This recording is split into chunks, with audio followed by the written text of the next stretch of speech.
La pluie légère et sombre de novembre transforma le cimetière en un lieu mélancolique, créant un décor sinistre pour la découverte qui allait changer la vie de Victoria Blackwood. Là, devant l'élégant tombeau en marbre de son fils Adrienne, se tenait une jeune femme noire vêtue d'un simple uniforme de serveuse, berçant un petit enfant, tous deux pleurant inconsolablement, comme si leur monde s'était écroulé. Victoria s'arrêta brusquement, ses mains gantées serrant le bouquet de lys d'un blanc immaculé presque instinctivement.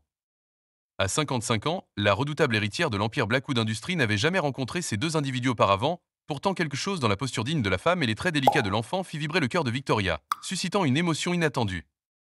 Excusez-moi, affirma Victoria, sa voix tranchant le silence du cimetière comme une lame tranchante, ceci est un moment privé. Vous n'êtes pas au bon endroit. La jeune femme releva lentement le visage, révélant des yeux rouges et gonflés par les larmes. Je suis désolée, je ne savais pas que quelqu'un viendrait aujourd'hui, murmura-t-elle d'une voix légèrement tremblante, mais dotée d'une dignité inattendue qui surprit Victoria. Qui êtes-vous insista Victoria, son instinct d'entrepreneur impitoyable se réveillant aussitôt. Et pourquoi pleurez-vous sur la tombe de mon fils? L'enfant, un garçon d'environ 4 ans, leva vers Victoria ses yeux d'un vert éclatant, des yeux qu'elle ne connaissait que trop bien, des yeux qu'elle avait vus dans son propre reflet depuis des décennies, des yeux identiques à ceux d'Adrienne. Je m'appelle Jasmine Washington, répondit doucement la jeune femme en essuyant ses larmes du revers de la main. Et voici Tyler. Je travaille au Bel Dîner en ville. Je viens ici tous les mois parce que... Elle hésita en jetant un coup d'œil à l'enfant, parce qu'Adrienne était importante pour nous.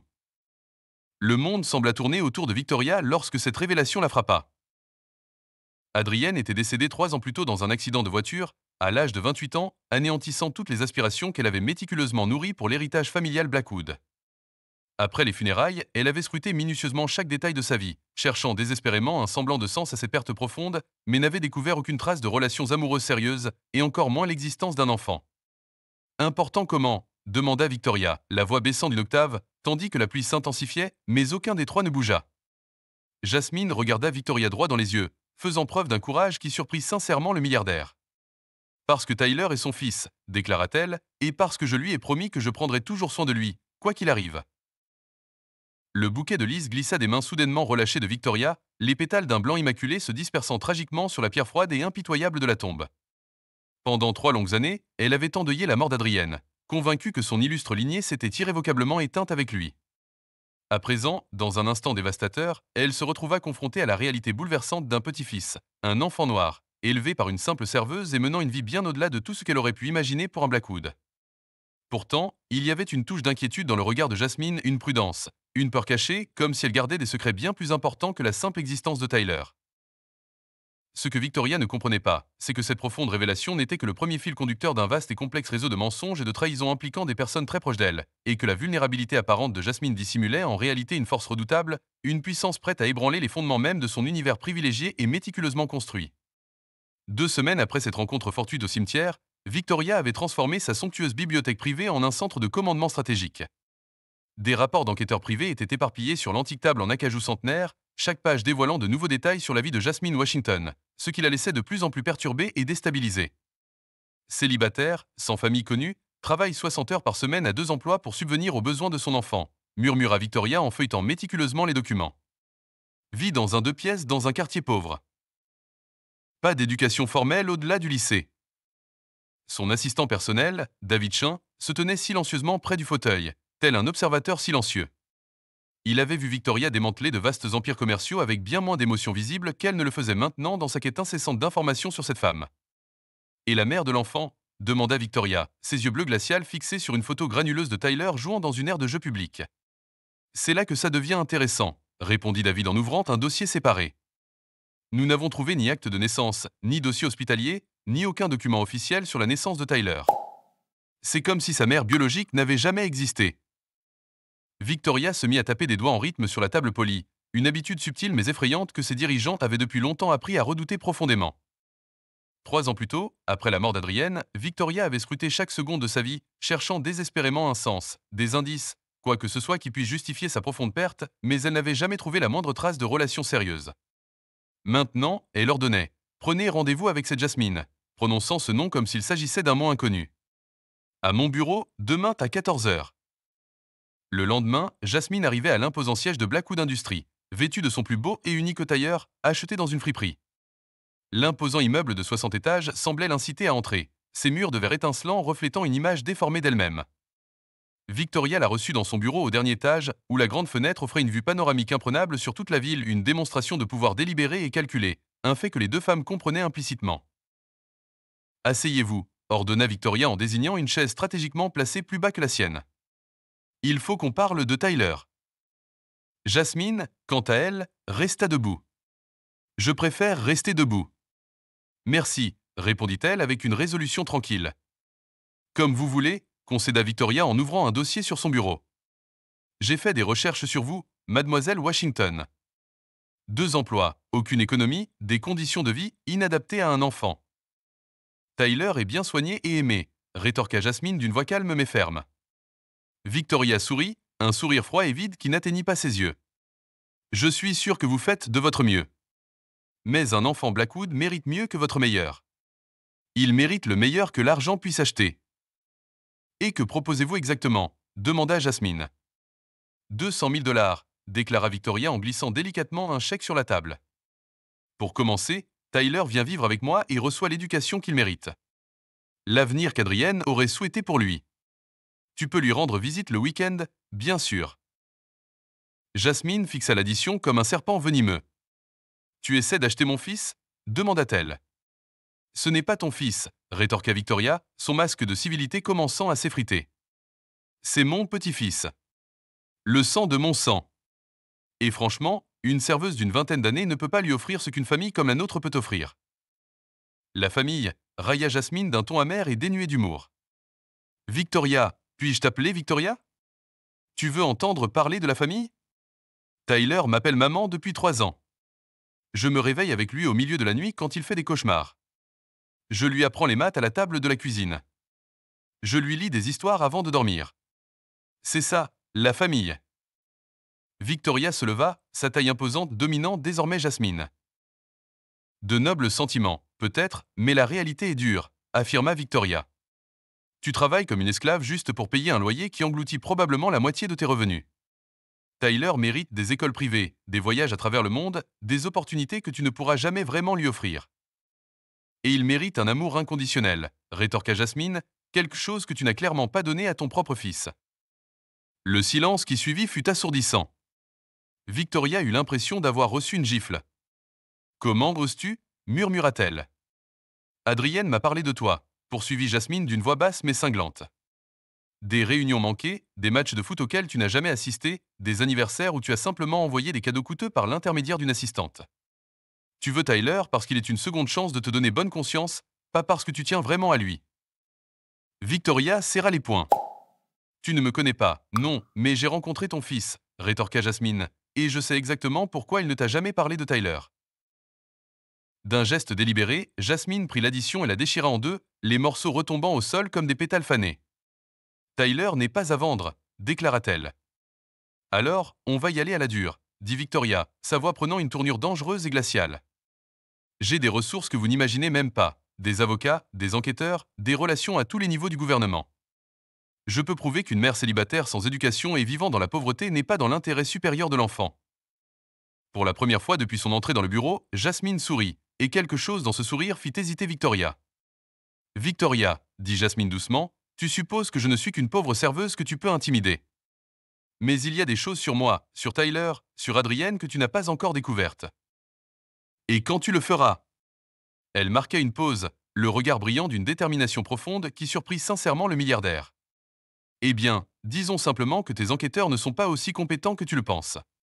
Elle se retourna et se dirigea vers la porte, s'arrêtant seulement pour regarder par-dessus son épaule. Et Victoria, la prochaine fois que tu voudras parler de Tyler, ce sera à mes conditions, pas aux tiennes. Après le départ de Jasmine, Victoria se retrouva seule dans son opulent bureau, le sol encore jonché des morceaux déchirés du chèque. Pour la première fois depuis des décennies, quelqu'un avait quitté une négociation avec elle en tenant toutes les cartes. Ce que Victoria ne comprenait tout simplement pas, c'était pourquoi une simple serveuse affichait une assurance aussi inébranlable, presque arrogante. C'était comme si Jasmine possédait un secret, une carte cachée dans sa manche qui rendait les menaces redoutables et l'immense pouvoir de Victoria totalement insignifiants. Plus troublant encore, pour la première fois de sa vie, Victoria Blackwood avait le profond sentiment d'être observée, étudiée et évaluée par quelqu'un qui perçait à jour ses défenses méticuleusement construites, et qui n'était pas du tout impressionné par ce qu'elle découvrait de l'autre côté. 3 jours après la vive confrontation au bureau, Victoria reçut un appel qui la laissa complètement abasourdie. Son avocat principal, Richard Thornton, du célèbre cabinet Thornton and Associates, semblait anormalement nerveux, un phénomène extrêmement rare en 20 ans de collaboration. Victoria, je dois vous parler de l'affaire de garde, commença-t-il d'une voix tendue. J'ai reçu un appel aujourd'hui. Le cabinet d'avocats de Mademoiselle Washington. Elle a engagé un avocat. Victoria ricana, tapotant la table avec dédain. Avec quel argent? Ça doit être un avocat commis d'office mal préparé. En fait, Richard marqua une pause, une pointe d'appréhension dans la voix. C'est Morrison, Caldwell et Pierce. Il la représente bénévolement. Victoria faillit renverser son café sous le choc. Morrison, Caldwell et Pierce étaient indéniablement l'un des 3 plus grands cabinets d'avocats du pays, spécialisés dans les affaires de droit civique très médiatisées et réputés pour ne jamais perdre un seul grand procès. C'est impossible, s'exclama Victoria. Pourquoi s'intéresserait-il à une serveuse? Je ne sais pas, admit Richard, mais il y a plus. Ils ont déjà déposé une requête préventive affirmant que toute tentative d'enlèvement forcé de l'enfant constituerait un enlèvement légal pour discrimination socio-économique. Victoria raccrocha violemment le téléphone, si fort qu'elle fit craquer le combiné. Jasmine avait joué sa première carte, et c'était une manœuvre stratégique bien plus puissante que Victoria ne l'aurait jamais imaginée. Pendant ce temps, dans le modeste appartement de Jasmine, une réunion tout autre et tout aussi importante se déroulait. La pièce exiguë était bondée d'individus que Victoria n'aurait jamais imaginé y trouver. Le docteur Michael Chin, éminent professeur de droit à l'Université Columbia. Amanda Torres, journaliste d'investigation réputée pour ses reportages percutants sur la corruption en entreprise. Et, au cœur de tout cela, une élégante quinquagénaire que Jasmine traitait avec une affection évidente et un profond respect. Et Hélène, merci d'être venue, dit Jasmine chaleureusement en la serrant dans ses bras. Je sais que votre vol depuis Chicago a été long. Hélène Washington sourit, ses yeux brillant de la même fougue et de la même détermination dont Jasmine avait fait preuve dans l'imposant bureau de Victoria. Ma petite, quand vous m'avez appelé pour me dire que le moment était enfin venu, j'ai annulé tous mes rendez-vous, déclara Hélène. Nous attendons ce moment depuis 3 ans. Tyler jouait innocemment par terre, complètement inconscient de l'importance capitale de la conversation qui se déroulait autour de lui. Le docteur Chin ouvrit un épais dossier rempli d'une multitude de documents et de photos. Jasmine, êtes-vous sûre de vouloir faire ça? Demanda-t-il d'un ton sérieux. Une fois que nous aurons commencé, il n'y aura plus de retour en arrière. Victoria Blackwood a d'immenses ressources et n'hésitera pas à les utiliser toutes. Docteur Chin, répondit Jasmine d'une voix calme mais résolue, je me prépare à ce moment depuis 3 ans. Tous les cours du soir que j'ai suivis, tous les livres de droit que j'ai lus, tous les contacts que j'ai noués, tout cela pour protéger Tyler et honorer la mémoire d'Adrienne. Amanda Torres leva les yeux de son ordinateur portable, l'air impressionné. Les preuves que vous avez rassemblées sont vraiment impressionnantes, Jasmine. 3 ans de documentation méticuleuse sur les pratiques commerciales douteuses de Blackwood Industries, notamment des pots de vin insidieux versés à des politiciens locaux et des violations systématiques du droit du travail.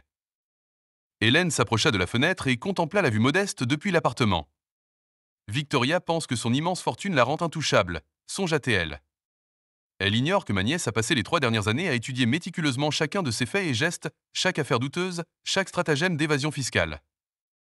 Tante Hélène a enseigné le droit des affaires à l'Université de Chicago pendant 30 ans, expliqua Jasmine au docteur Chin. C'est elle qui m'a appris que le savoir est la seule arme qu'on ne peut ni acheter ni voler. À ce moment précis, le téléphone de Jasmine sonna. C'était Victoria, sa fureur palpable. À quoi joues-tu? Hurla Victoria au téléphone. Morrison, Caldwell et Pierce. Comment une serveuse peut-elle trouver des avocats de ce calibre? Jasmine mit le téléphone sur haut-parleur, permettant à tous les présents d'entendre. Victoria, je t'avais prévenu qu'il y avait des choses sur moi que tu ignorais encore. Je me fiche de tes ruses. Tyler est mon petit-fils, et j'ai des ressources illimitées pour obtenir ce que je veux, fulmina Victoria. Des ressources illimitées? Répondit Jasmine, un sourire entendu aux lèvres tandis qu'elle regardait ses alliés. Victoria, tu pars du principe que l'argent est le seul pouvoir qui existe, articula Jasmine. Mais si je te disais qu'il existe quelque chose d'infiniment plus puissant? Et lequel? Ricana Victoria. La vérité, répondit simplement Jasmine. Victoria rit d'un air dédaigneux. La vérité ne paie pas les avocats hors de prix. Tu as raison, concéda Jasmine. Mais la vérité sur tes transactions commerciales illégales, sur la façon dont tu as méticuleusement bâti ton empire grâce à des contrats frauduleux et à la corruption systématique, cette vérité vaut bien plus que l'argent pour certaines personnes. Le silence à l'autre bout du fil était assourdissant. Tu bluffes, parvint finalement à dire Victoria, mais sa voix avait visiblement perdu son assurance d'antan. Amanda Torres du Métropolitan aimerait te parler, annonça Jasmine en tendant calmement le téléphone à la journaliste d'investigation. Bonjour, mademoiselle Blackwood, dit Amanda d'une voix professionnelle et ferme. Je finalise actuellement une série d'enquêtes sur des pratiques commerciales douteuses.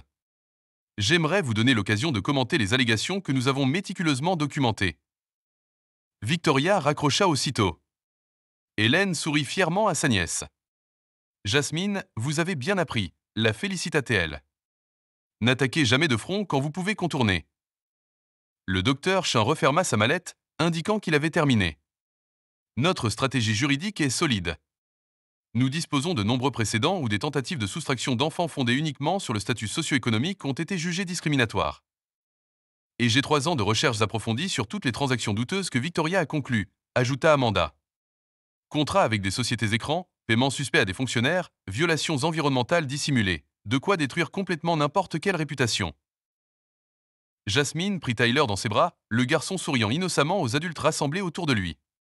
Ce que Victoria ne comprend pas, pensa Jasmine, c'est que je ne me bats pas seulement pour Tyler. Je me bats contre tout un système qui croit que l'argent peut tout acheter, y compris le droit de détruire des familles. Hélène s'approcha et posa une main réconfortante sur l'épaule de Jasmine. Ta mère serait incroyablement fière de toi, ma fille, dit-elle doucement. Elle m'a toujours appris que l'éducation était le seul héritage que personne ne pourrait jamais te prendre. Tante Hélène m'a élevée après la mort de mes parents, expliqua Jasmine aux autres. Elle m'a appris que ce n'est pas d'où l'on vient qui compte, mais où l'on va. Et elle m'a appris que parfois, pour protéger ce qu'on aime vraiment, il faut être prêt à partir en guerre. Le téléphone sonna de nouveau, presque aussitôt. Cette fois, c'était l'avocat de Victoria. Mademoiselle Washington, ma cliente souhaite proposer un arrangement à l'amiable, déclara-t-il.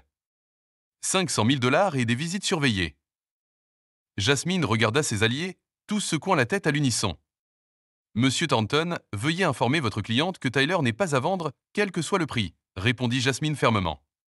Et dites-lui qu'elle a 48 heures pour retirer toute menace légale contre notre famille. Sinon, lundi matin, le Métropolitan Journal publiera une série complète sur les pratiques commerciales douteuses de Blackwood Industries. Et je suis certaine que l'IRS sera très intéressé par certains des documents que nous avons obtenus. Après avoir raccroché, Amanda sourit, une lueur d'anticipation dans les yeux. Jasmine, êtes-vous vraiment prête? Une fois que nous aurons publié, Victoria usera sans aucun doute de tout son pouvoir contre vous. Jasmine baissa les yeux vers Tyler, qui dormait paisiblement dans ses bras. Amanda, j'ai vécu 3 ans sachant que ce jour arriverait inévitablement, répondit-elle. Victoria pense que sa richesse la rend invincible, mais elle n'a jamais affronté quelqu'un qui ait eu le luxe de se préparer correctement. Le docteur Chin se leva et rassembla ses papiers. La requête sera déposée demain. La jurisprudence est sans équivoque en notre faveur. Hélène embrassa le front de Jasmine. Souviens-toi, ma fille, il possède peut-être tout l'argent, mais nous détenons la vérité. Cette nuit-là, tandis que Tyler dormait profondément, Jasmine ouvrit une malle solide dans sa chambre. À l'intérieur se trouvaient de nombreux diplômes de cours du soir de droit, des certificats de programme de management avancé, des lettres de recommandation de professeurs renommés et, tout en bas, une photo délavée d'elle avec Adrienne et une jeune femme à la peau claire. C'était la photo que Victoria n'avait jamais vue, la photo qui expliquait profondément non seulement qui était vraiment la mère de Tyler, mais aussi pourquoi Jasmine s'était préparée avec tant de minutie et de patience à cette confrontation ultime.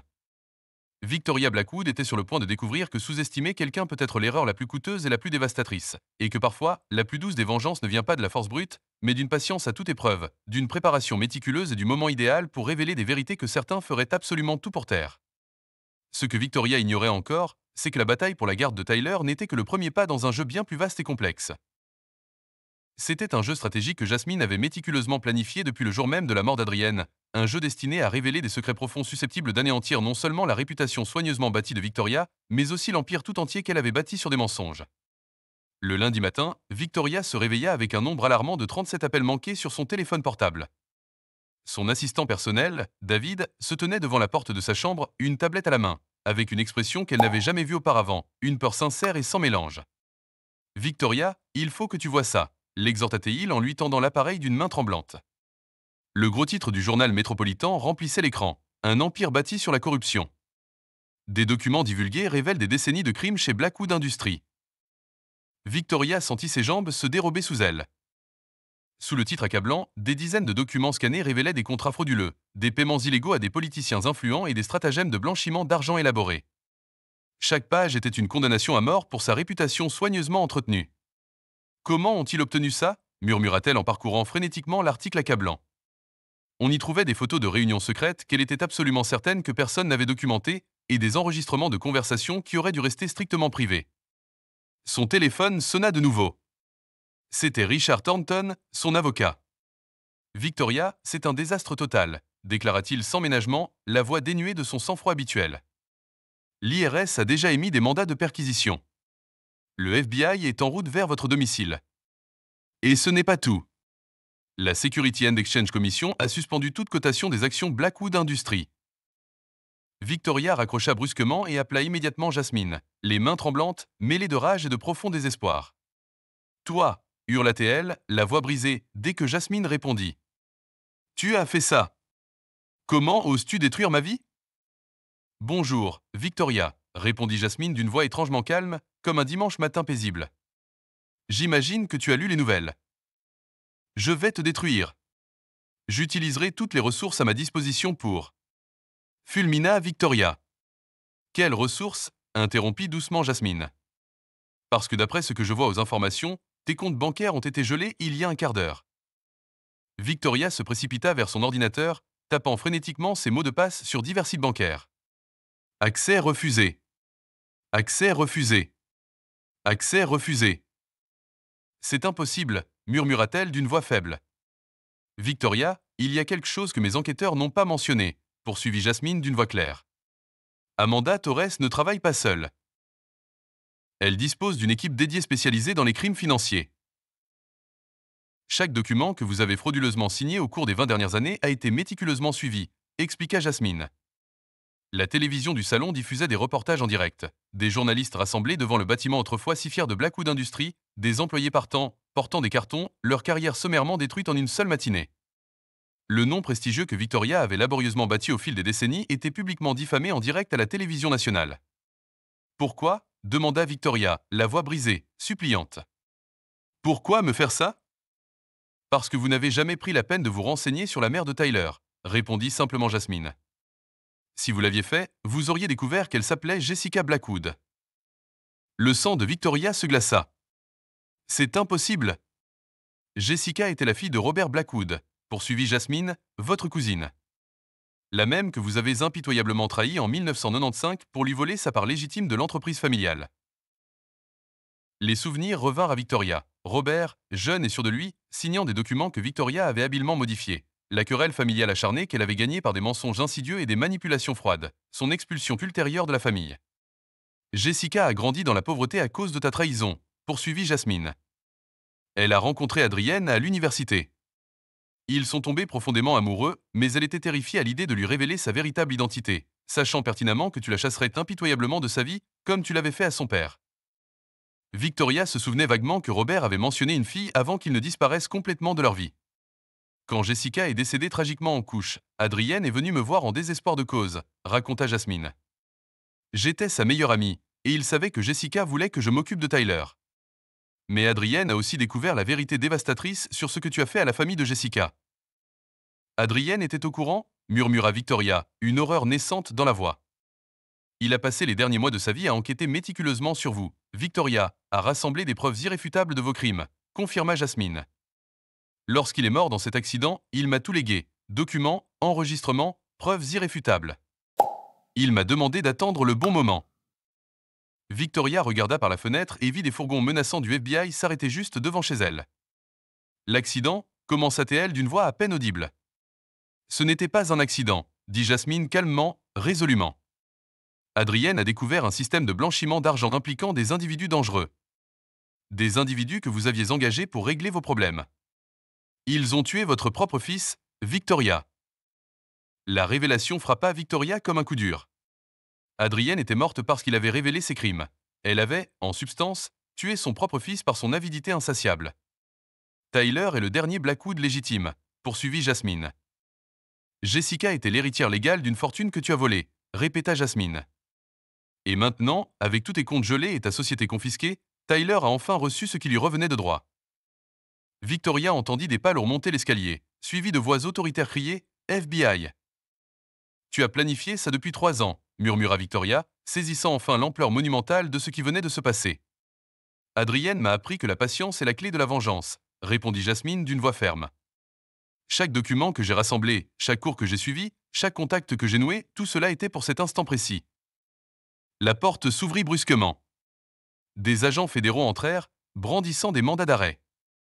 Victoria Blackwood, tu es en état d'arrestation pour fraude fiscale, blanchiment d'argent des complots. Tandis que le cliquetis froid des menottes résonnait autour de ses poignets, Victoria entendit une dernière fois la voix de Jasmine. Tyler grandira en connaissant la vérité sur sa famille. Il saura que la justice, même si elle tarde, vient toujours. Les caméras de télévision ont filmé Victoria emmenée menottée, sa chute ignominieuse retransmise en direct à des millions de personnes à travers le pays. L'empire qu'elle avait laborieusement bâti sur des fondations mensongères s'est irrémédiablement effondré en quelques heures seulement. Cet après-midi-là, Jasmine était assise paisiblement dans le parc avec Tyler, le regardant jouer joyeusement sur l'aire de jeu. Son téléphone a sonné. C'était Hélène. « Ma fille, j'ai vu les informations. »« Comment te sens-tu » a demandé Hélène. « Comme si Adrienne pouvait enfin reposer en paix », a répondu Jasmine en regardant Tyler rire en glissant sur le toboggan. « Et Tyler ?»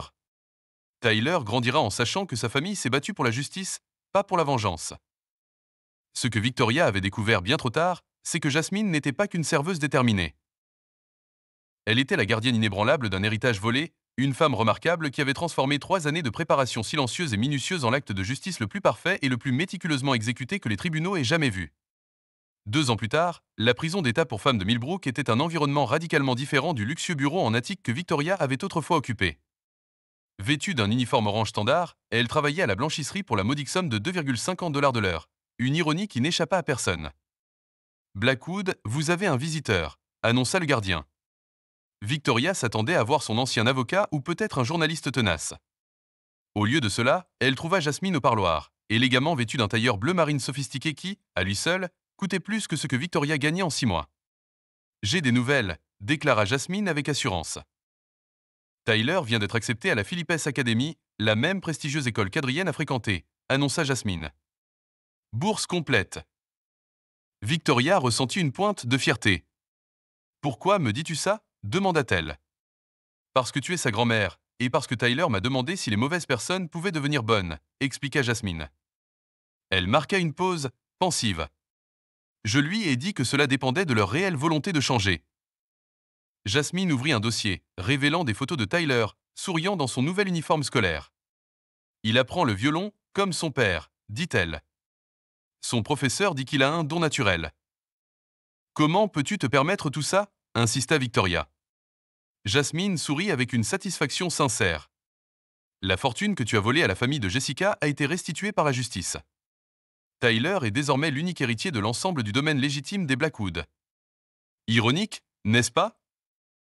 Victoria ferma les yeux, le poids de l'ironie l'écrasant. Et toi demanda-t-elle d'une voix à peine murmurée. Que as-tu retiré de tout ça? J'ai eu la chance d'offrir à Tyler ce que tu n'as jamais donné à Adrienne, répondit Jasmine avec une conviction tranquille. Une famille qui privilégie l'amour à l'argent. Et la paix de savoir que Jessica et Adrienne peuvent enfin se reposer. Jasmine se leva pour partir. Tyler, est-il heureux demanda Victoria. Il est aimé, répondit Jasmine, une simple vérité. Et c'est tout ce qui comptait.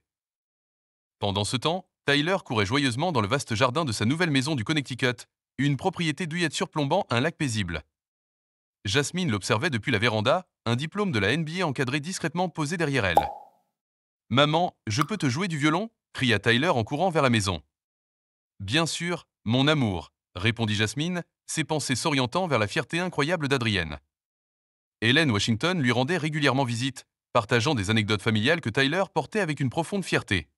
« Tante Hélène m'a appris que la meilleure vengeance n'est pas de détruire ses ennemis », avait expliqué Jasmine à Tyler, mais de construire quelque chose de si beau qu'il regrette de ne pas y avoir pris part. Tyler grandirait en sachant que sa famille s'était battue farouchement pour la dignité et non pour une simple vengeance. Il comprendrait que même lorsque le monde semblait profondément injuste, il existait toujours une façon intelligente et déterminée de réécrire l'histoire.